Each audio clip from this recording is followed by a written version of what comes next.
O fragmento do Evangelho segundo Pedro foi descoberto em 1884, em uma tumba em Akemenim, no Egito. O manuscrito em que esse fragmento foi encontrado contém uma parte do livro de Enoque em grego, um fragmento da Paixão e um Apocalipse de Pedro, que contém uma descrição do terceiro céu e do inferno, que, como se pensa, pode ser um segundo fragmento deste Evangelho.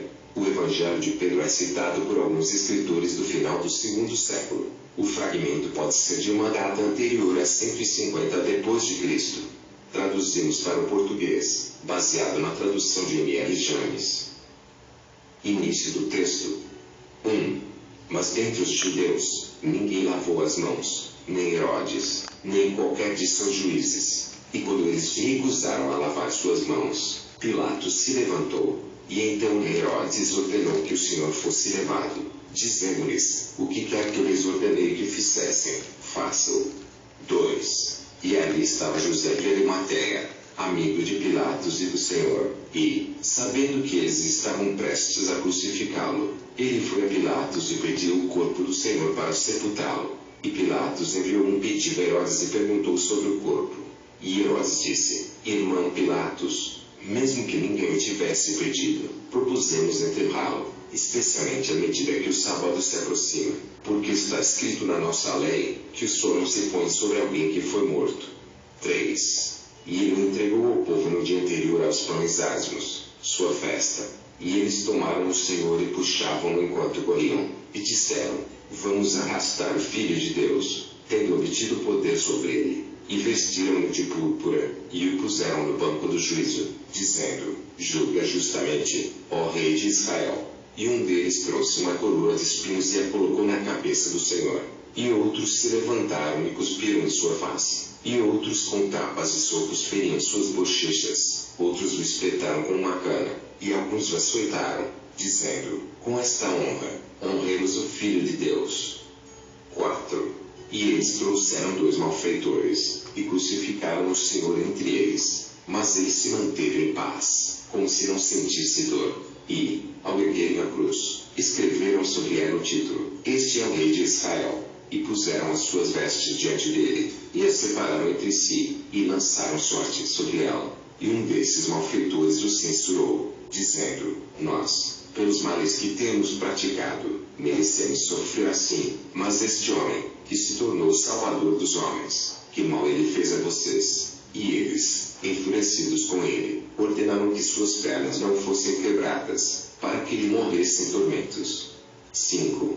E era meio-dia, quando as trevas vieram sobre toda a Judéia, e ficaram perturbados e angustiados, para que o sol não se pusesse enquanto ele ainda estava vivo. Porque está escrito na lei deles que o sol não se põe sobre quem foi morto. E um deles disse: dá-lhe para beber fel com vinagre. E eles misturaram e deram a ele para beber, e cumpriram todas as coisas, e realizaram seus pecados contra sua própria cabeça. E muitos andavam com lâmpadas, supondo que fosse noite, e outros caíam. E o Senhor clamou, dizendo: meu poder, por que você me abandonou? E quando ele disse isso, ele foi levado. E naquela hora o véu do templo de Jerusalém foi rasgado em 2.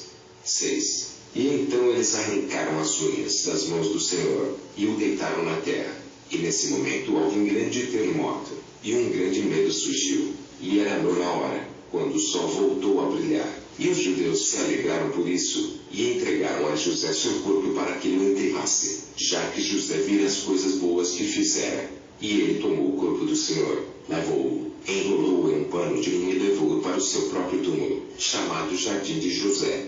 7. Então os judeus, os anciãos e os sacerdotes, percebendo o mal que haviam feito a si mesmos, começaram a lamentar e a dizer: ai dos nossos pecados, porque chegou o dia do juízo, e o fim de Jerusalém. E eu com meus companheiros fiquei triste, e sendo feridos em mente nos escondemos, pois estávamos sendo procurados por eles como malfeitores e como desejosos de incendiar o templo.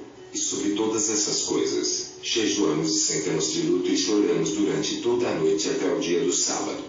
8. Mas os escribas, fariseus e anciãos se reuniram um com o outro, e quando ouviram que todo o povo murmurava e batiam no peito, dizendo: se por causa de sua morte todos esses sinais mais poderosos vieram a acontecer, os anciãos ficaram com medo e vieram a Pilatos, suplicando-lhe dizendo: dê-nos soldados, para que guardemos seu sepulcro por 3 dias, para que seus discípulos não roubem, e o povo suponha que ele ressuscitou dos mortos e nos faça mal. E Pilatos deu a Petrônio, o centurião, com alguns soldados para guardar a tumba, e com eles vieram anciãos e escribas ao sepulcro, e, tendo rolado uma grande pedra junto com o centurião e os soldados, todos juntos, que estavam ali, a colocaram à porta do sepulcro, e eles afixaram 7 selos, e armaram uma tenda lá e ficaram em guarda. E de manhã cedo no sábado, aproximando-se, veio uma multidão de Jerusalém e das regiões ao redor, para que pudessem ver o sepulcro que estava selado. 9.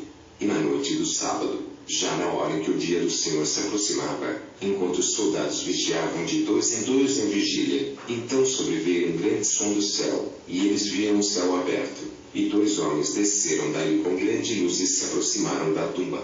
E aquela pedra que foi colocada à porta rolou por si mesmo e abriu o caminho em parte, e a tumba foi aberta, e os 2 homens entraram.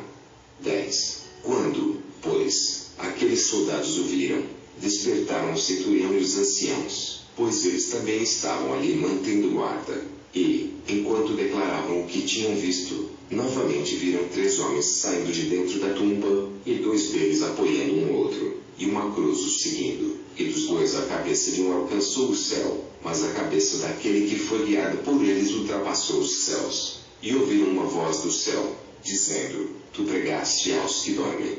E uma resposta foi ouvida da cruz: sim. 11. Eles, portanto, consideraram um ao outro se deveriam ir embora e relatar essas coisas a Pilatos. E enquanto eles ainda pensavam sobre isso, os céus novamente se abriram, e um certo homem desceu e entrou no sepulcro. Quando o centurião e os que estavam com ele viram essas coisas, apressaram-se a ir a Pilatos, deixando a tumba que estavam vigiando, e declararam todas as coisas que tinham visto, ficando muito angustiados e dizendo: verdadeiramente, ele é o Filho de Deus. Pilatos respondeu e disse: sou puro do sangue do Filho de Deus. Mas foram vocês que determinaram isso. Então todos se aproximaram e pediram a ele que ordenasse ao centurião e aos soldados que não dissessem nada do que haviam visto, porque é melhor, diziam eles, que sejamos culpados do maior pecado diante de Deus, do que cair nas mãos do povo dos judeus e ser apedrejado.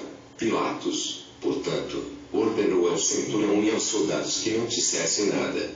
12. E ao amanhecer, no dia do Senhor, Maria Madalena, discípula do Senhor, temendo por causa dos judeus, porque estavam ardendo em ira, não havia feito no sepulcro do Senhor o que as mulheres costumam fazer pelos que morrem, e para aqueles que são amados por elas. Ela levou suas amigas e foi ao sepulcro onde ele estava deitado. E elas temiam que os judeus as vissem, e disseram: embora no dia em que ele foi crucificado, não pudemos chorar e lamentar, agora, porém, vamos fazer essas coisas em seu sepulcro. Mas quem nos rolará a pedra que foi colocada à porta do sepulcro, para que possamos entrar e sentar junto a ele e fazer as coisas que são devidas? Pois a pedra é grande, e tememos que alguém nos veja, e se não pudermos adentrar, ao menos ponhamos à porta as coisas que trazemos para um memorial dele. Choraremos e lamentaremos até retornarmos à nossa casa. 13. E foram, e acharam a tumba aberta, e, chegando perto, olharam. E elas viram ali um certo jovem sentado no meio da tumba, bonito e vestido com uma túnica muito brilhante, que lhes disse: atrás de quem viestes, e a quem buscais? Porventura, aquele que foi crucificado, pois ele ressuscitou e se foi. Mas, se não credes, olhe para dentro e veja o lugar onde ele estava, e veja que ele não está aqui, pois ele ressuscitou e retornou para lá, ao lugar de onde foi enviado. Então as mulheres temeram e fugiram.